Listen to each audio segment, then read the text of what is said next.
শীতের আমেজ গায়ে মেখে ভ্রমণ করতে কার না ভালো লাগে। আর জায়গাটি যদি হয় সুন্দরবন, তাহলে তো কোনো কথাই নেই।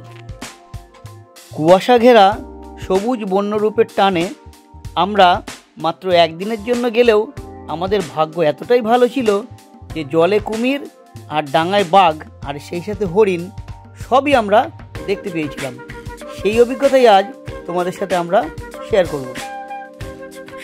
সেই সাথে একটা টিপস দেব, যেভাবে গেলে তোমরাও দেখা পেতে পারো এই সব বন্য প্রাণীর।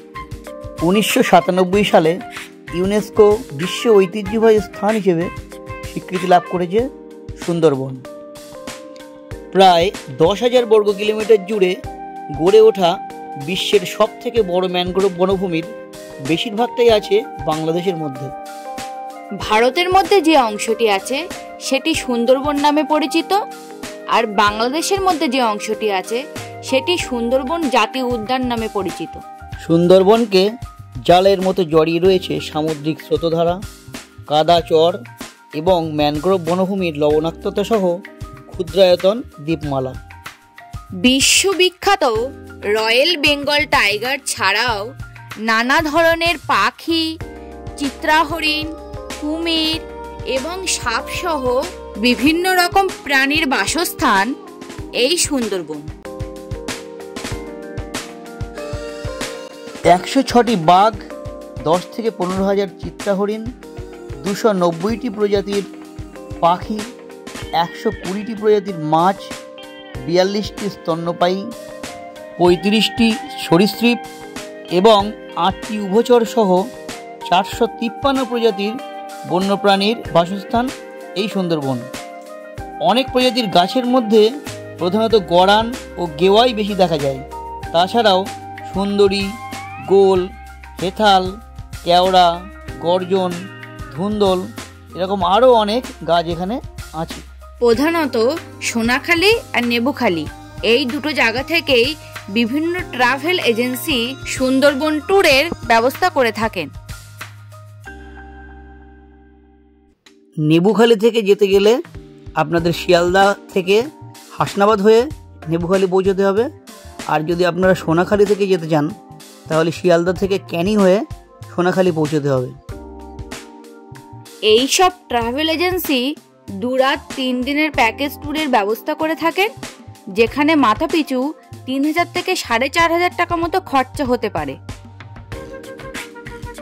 সুন্দরবন ট্যুরের যে জায়গাগুলি ঘোরানো হয় সেগুলির মধ্যে গোসাবা, হ্যামিল্টন বাংলো, রবীন্দ্রনাথের বাংলো, সজনেখালি, সুধন্যখালি, ঝড়খালি, পীরখালি, গাজীখালি, চোরাগাজীখালি, দোবাঁকি, হাড়িখালি, বুড়িডাবরি, পাখিরালয় এই সমস্ত ওয়াচ টাওয়ার এবং বঙ্গোপসাগরের মোহনা, পঞ্চমুখানি এগুলি উল্লেখযোগ্য। যদিও ট্যুর প্যাকেজ হিসেবে স্পটগুলিকে ভাগ করা হয়। আমরা এই ভিডিওর ডেসক্রিপশন বক্সে বেশ কিছু ফোন নাম্বার দিয়ে রেখেছি, আপনারা সেই সব নাম্বারে কল করে আপনাদের প্রয়োজন মতো ট্যুর প্যাকেজ ঠিক করে নিতে পারেন। আমরা নেবুখালী থেকে যাত্রা করেছিলাম। আমাদের একদিনের ট্যুরে মাথাপিছু খরচা হয়েছিল 1200 টাকা করে। যেহেতু একদিনের ট্যুর ছিল সেই জন্য আমাদের পক্ষে বেশি জায়গা ঘোরা সম্ভব হয়নি। আমরা দুটো ওয়াচ টাওয়ারে গিয়েছিলাম, একটা হলো বুড়িডাবরি আর একটা হচ্ছে হাড়িখালি।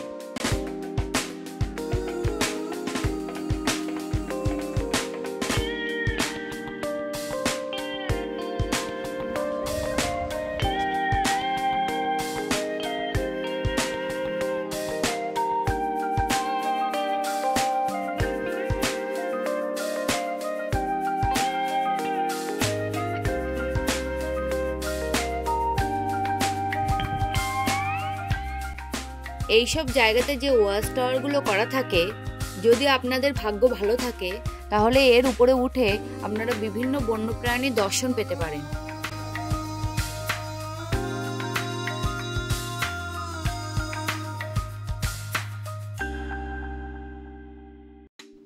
কিন্তু সমস্যা হলো যে বিভিন্ন ট্যুরিস্ট পার্টিরা এসে এইখানে এতটাই চেঁচামেচি করে যে যদিও আশেপাশে কোনো প্রাণী থেকে থাকে তাহলে এই আওয়াজেই তারা দূরে সরে যায়।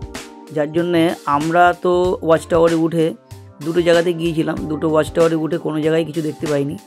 তবে বুড়ির ডাবরি এইখান থেকে এখানে আমরা দেখেছিলাম হচ্ছে বাঘের পায়ের ছাপ, কেননা আমরা বিকেলে পৌঁছেছিলাম আর পায়ের ছাপটা দেখে যেটা বোঝা গেল যে বাঘটা এসেছিল সকালের দিকে।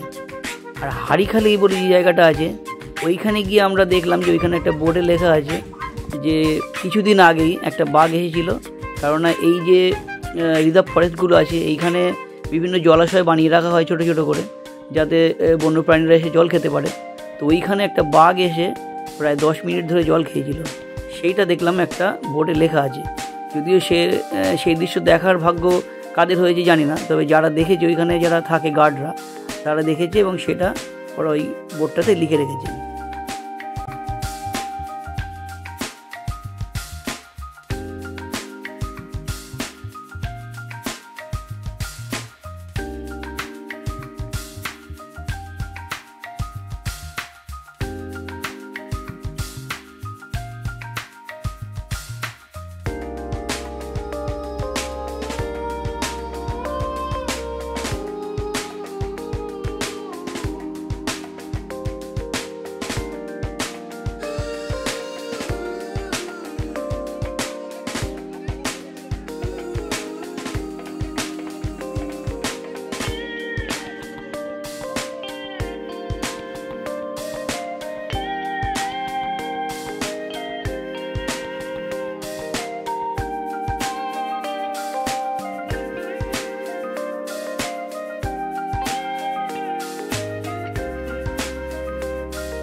যেহেতু এখন শীতকাল, যদি আপনারা এখন যান তাহলে হরিণ, বুনো শুয়োর এবং প্রচুর পরিমাণে পাখি আপনারা সহজেই দেখতে পাবেন। এবং ভাগ্য ভালো থাকলে কুমির হয়তো আপনারা দেখতে পাবেন, কিন্তু বাঘ দেখাটা অতটা সহজ নয়। এমনও মানুষের সাথে আমাদের কথা হয়েছে যে যারা 10-12 বার সুন্দরবন বেড়াতে গিয়েছে কিন্তু বাঘ দেখতে পায়নি।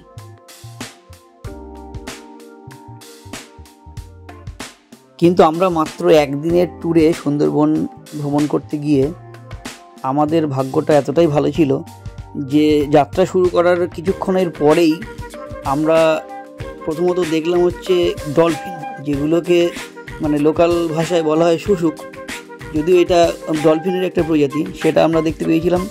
তো তার ভিডিওটা করা হয়নি তখন, কিন্তু তার কিছু ফটো আমরা তুলেছিলাম যেটা এই ভিডিওতে দিয়ে দিয়েছি।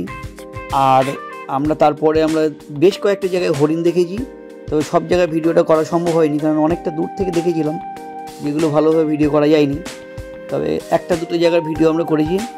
আর বাঘ তো দেখেছি একটা জায়গায়, আর সব থেকে ইন্টারেস্টিং যেটা, এক জায়গায় আমরা কুমির আমরা 2 জায়গায় দেখেছিলাম, আর এক জায়গায় তো দেখলাম একটা হরিণকে কুমিরে ধরেছে। তো সেই দৃশ্যটা খুবই চমকপ্রদ ছিল এবং আমরা যে খুবই ভাগ্যবান যে ওই রকম একটা দৃশ্য একদিনের ট্যুরে গিয়ে আমরা দেখতে পেয়েছি।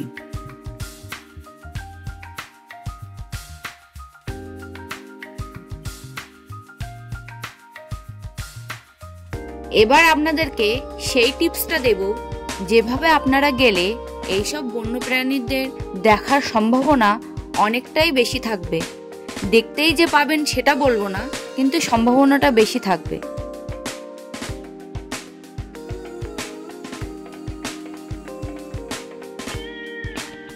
সাধারণত প্যাকেজ ট্যুরে গেলে যেটা হয়, বোটগুলো একটা নির্দিষ্ট রুট ধরেই চলে এবং যে স্পিডে ওরা বোট চালায় তাতে বোটের যে আওয়াজ হয় সেই আওয়াজেই দূর থেকেই যে বন্যপ্রাণীগুলো যদিও নদীর ধারের দিকে এসে থাকে, তো সেই আওয়াজেই ওরা ভিতরে ঢুকে যায়। তাই জন্য কি হয়, আপনারা বন্যপ্রাণীগুলো দেখতে পাওয়ার সম্ভাবনা আপনাদের অনেকটাই কমে যাবে। আর আমরা যেভাবে গিয়েছিলাম, মানে পার্সোনালি যদি আপনারা বোট ভাড়া করে যান আর বোট চালককে যদি আপনারা বলে রাখেন, কারণ ওরা সুন্দরবনটাকে খুব ভালো করে চেনে এবং জানে যে কোন রুটগুলোতে গেলে আর কিভাবে বোট চালালে, সবথেকে বড় কথা, যদি আপনাদের ভাগ্য ভালো হয়ে থাকে তাহলে এইসব বন্যপ্রাণীর দর্শন পেতে পারেন। তবে বাঘের দেখা না পেলেও এইসব রিজার্ভ ফরেস্টগুলোতে গা ছমছমে জঙ্গলাকীর্ণ পরিবেশ, জঙ্গল দেখতে দেখতে নদীবক্ষে বিচরণ, বোটের ভিতরে ভালো মন্দ খাওয়া দাওয়া, সব মিলিয়ে কিন্তু আপনাদের সুন্দরবন ট্যুর ভালোই লাগবে। আর তার মধ্যে যদি দু একটা বন্যপ্রাণীর দর্শন পেয়ে যান তাহলে তো কোনো কথাই নেই। তাহলে আজকে ভিডিওটা আমি এখানেই শেষ করছি। আমাদের সুন্দরবন ট্যুরের ভিডিও আপনাদের কেমন লাগলো অবশ্যই কিন্তু আমাকে কমেন্ট করে জানাবেন। আর যদি ভালো লেগে থাকে লাইক, শেয়ার এবং সাবস্ক্রাইব করে আমার পাশে থাকবেন।